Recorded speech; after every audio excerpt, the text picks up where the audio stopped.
Hey y'all, welcome to the Tara Show. We have a really exciting topic today about a man who would travel to Spain with a few of his friends, who also has quite the love affair. You may have heard of the book written by the famous Ernest Hemingway called The Sun Also Rises. It's based off of a man, Jake Barnes, who's quite the drinker. He also has a bit of a problem with his man parts, but we may glance over that. Anyways, we have a few special guests from the book too. There are many chances when the characters try to prove their masculinity, which we will talk to all of them about. I'll be praying no one gets knocked out over some promiscuous lady, but enough with this. Let's bring out Jake! Woo! Jake, it's so nice to finally meet you. After reading all about you and your trip to Spain, it's nice to put a face to the name. I know, it's great to meet you too, Tara. You're an amazing woman. But yes, Thank my you. trip was very relaxing. It was nice to slow down and take a break on life for a while. Okay. I came to dance, dance, dance, dance. I hit the floor 'cause that's my plans, plans, plans, plans. Yeah, I'd love to take a trip and get away for a while. Well, throughout the book, you seem to try and prove your masculinity to people by different things, such as bullfighting. What do you think makes you enjoy watching it so much? I think just the thrill of knowing someone could die out there makes it that much more exciting and strong, showing the manly side. Yeah, I completely understand. There's no way I would get out there and take on a bull, that's for sure. Anyways, when Murdo dies, you claimed it was all for morning fun. Do you really think by watching someone die from a bullfight is actually for fun? Well, watching someone die is obviously never amusing, but the fact that he went out there and took on that bull was still pretty intense to do and watch. I guess you have to be a man to understand. Well, I guess so. On that note, you've had many ups and downs with Lady Brett Ashley, correct? Yes, we've been through a lot. I've noticed. Your love of the book kept me intrigued. Well, to get some questions answered, why don't we bring her on out?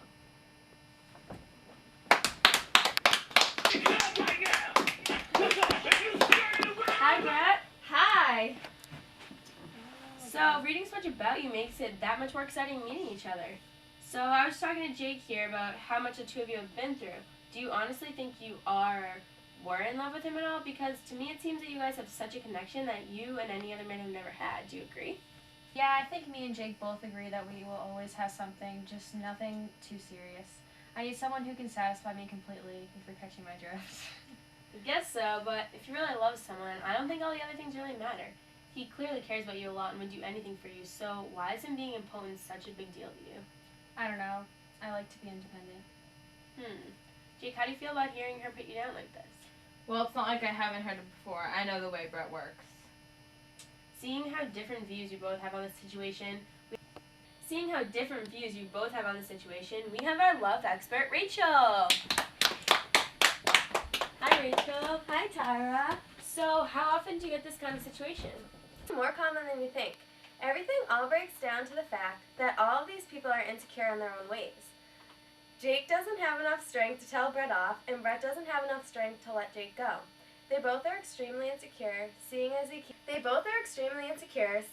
keep leading each other on to a point where it's only an imagination to think of being together, as they discuss at the end of the book. If they were mature enough, Jake's problem with being impotent would have no matter in their relationship, and I think it's pretty obvious to many to say that. Well, Jake, could you ever see yourself in a serious relationship with Brett? I've always been willing to share that with her. Aw. What about you, Brett? Could you settle down to Jake and only Jake? I don't think so. I'm not sure. Okay, well, while Brett thinks about what she really wants, let's talk to the famous boxer throughout the novel, Robert Combs.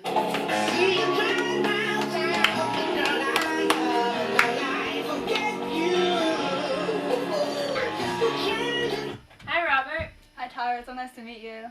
Hi, Brett. Well, because of this awkwardness, let's cut to a commercial break. Well, thanks for being on the show.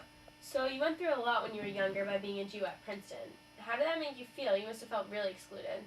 Yeah, there's some people who made me feel much of an outsider. I turned to boxing whenever that happened.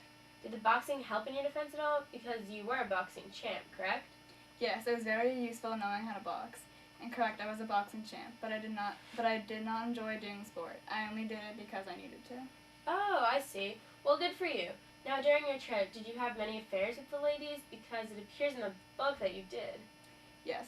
Most nights after going to bars, I would sleep with someone. The only reason this happened was because I was a careless drunk. A little fun never hurt anyone. Yeah, I understand where you're coming from. Well, that wraps up today's show. Let's bring out the guests today. Say thank you one last time. Jake, Brett, Colin, Thank you for having us. thanks for being on the show. Thank you. Thank you. Bye, guys. Bye. Well, everyone in the audience gets to go home with a free The Sun Also Rises book. Woo! Also, I'd like to say thank you to our love expert, Rachel, who decoded Brett and Jake's confusing love relationship. And that wraps up today's show. Tune in next week for this Christmas edition.